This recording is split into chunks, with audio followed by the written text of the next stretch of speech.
আসসালামু আলাইকুম। Hello viewers, আপনারা কেমন আছেন? আমি মিজান বলছি জবানটা 24 থেকে। বন্ধুরা, আজ আপনাদের জন্য একটি নিয়োগ বিজ্ঞপ্তি নিয়ে এসেছি। এটা জনকণ্ঠের পক্ষ থেকে 22 তারিখে দেওয়া হয়েছিল। অতিরিক্ত চিফ মেট্রোপলিটন ম্যাজিস্ট্রেটের নিয়োগ বিজ্ঞপ্তি।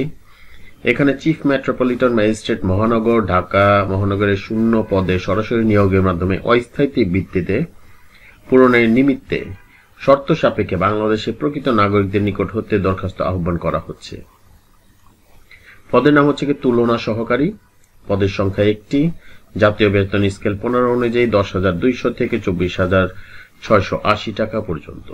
নিয়োগ বিধি অনুযায়ী শিক্ষাগত যোগ্যতা অভিজ্ঞতার ভিতরে রয়েছে কোন স্বীকৃত বিশ্ববিদ্যালয় হতে স্নাতক বা সমমানের ডিগ্রি।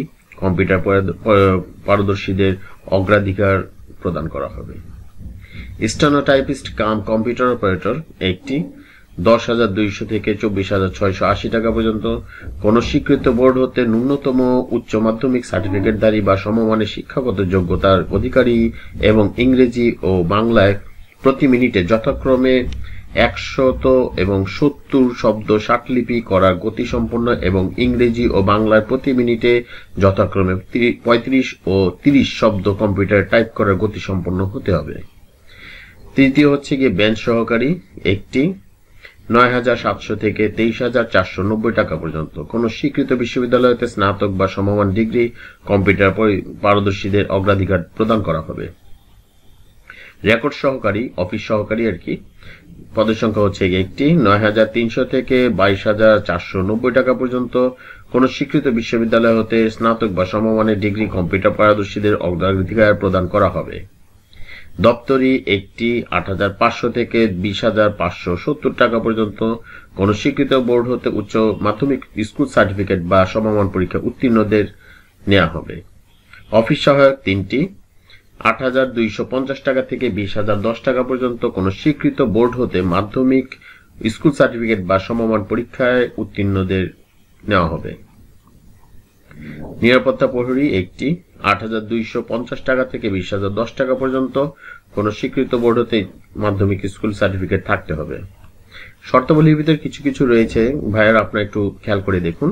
প্রার্থীকে জনপ্রশাসন মন্ত্রণালয়ে বিগত 29/12/2014 এই তারিখে একটি আবেদন ফর্মে আবেদন করতে হবে এবং আবেদন ফর্ম জনপ্রশাসন মন্ত্রণালয়ের www.mopa.gov.bd অথবা www.forums.gov.bd হতে সংগ্রহ করা হবে। নির্ধারিত ফর্মের নির্দেশনা অনুযায়ী প্রয়োজনীয় তথ্য প্রদান করতে হবে। খামের উপর প্রার্থীর আবেদনকৃত পদের নাম ও নিজ জেলা স্পষ্ট করে লিখতে হবে। আবেদনপত্র আগামী 14/3 অর্থাৎ 2021 মার্চের 14 তারিখে আপনার বিকাল 5টার মধ্যে অফিস চলাকালীন সময় ডাক বা কুরিয়ার সার্ভিসের চেয়ারম্যান নিয়োগ সংক্রান্ত বাছাই কমিটি অতিরিক্ত চিফ মেট্রোপলিটন ম্যাজিস্ট্রেট দ্বিতীয় আদালত ঢাকা মহানগর বরাবর পৌঁছাতে হবে অথবা সরাসরি অফিস চলাকালীন সময়ে চিফ মেট্রোপলিটন ম্যাজিস্ট্রেট আদালত ঢাকা মহানগর এর নেজারত বিভাগে চাকরির আবেদনপত্র দাখিলের বাক্সে জমা প্রদান করতে হবে। উক্ত তারিখ ও সময়ের পর কোনো আবেদনপত্র গ্রহণ করা হবে না। আগামী 14/3/2021 তারিখে প্রার্থীর বয়স 18 থেকে 30 হতে হবে। মুক্তিযোদ্ধাদের ব্যাপারে একটু শিথিলযোগ্য। আবেদনপত্রের সাথে নিম্নলিখিত কাগজপত্র সংযুক্ত করতে হবে, যেমন শিক্ষাগত যোগ্যতা সনদপত্রগুলি। স্টেনোটাইপ কম্পিউটার অপারেটর পদে প্রার্থীদের ক্ষেত্রে সরকার অনুমোদিত প্রতিষ্ঠান হতে ষাটলিপি ও কম্পিউটার কোর্সের সনদপত্রের সত্যায়িত অনুলিপি। প্রথম শ্রেণী গেজেট কর্মকর্তা কর্তৃক সত্যায়িত সদ্য তোলা 3টি পাসপোর্ট সাইজের ছবি। প্রথম শ্রেণী গেজেট কর্মকর্তা কর্তৃক প্রদত্ত চারিত্রিক সনদপত্র। স্থানীয় সিটি কর্পোরেশনের একটি অনুলিপি লাগবে সত্যায়িত।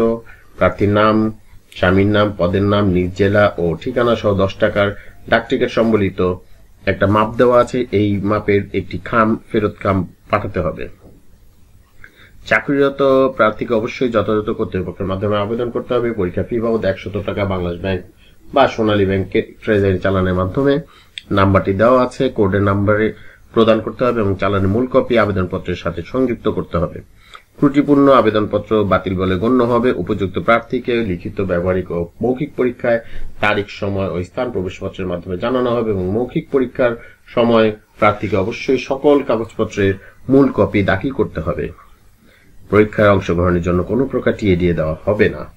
প্রচলিত নিয়োগ বিধি, প্রচলিত মুক্তিযোদ্ধা কোটা, অন্যান্য কোটা, নিয়োগ সংক্রান্ত সরকারের অপরাপর বিধি, আদেশ ও আনুষ্ঠানিকতা যথাযথভাবে অনুসরণ করা হবে। নিয়োগ সংক্রান্ত বিষয়ে কর্তৃপক্ষের সিদ্ধান্ত চূড়ান্ত বলে গণ্য হবে। আবেদন পৌঁছানোর শেষ তারিখ 14/3/2021।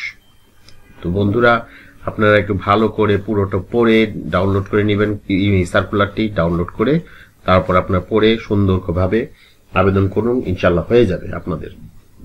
তো বন্ধুরা, আমি আপনাদের শুভকামনা আশা করে আজ আমি আপনাদের কাছে বিদায় নিচ্ছি। আসসালামু আলাইকুম। নিজে নামাজ পড়ুন এবং অন্যকে নামাজ পড়তে উৎসাহিত করুন।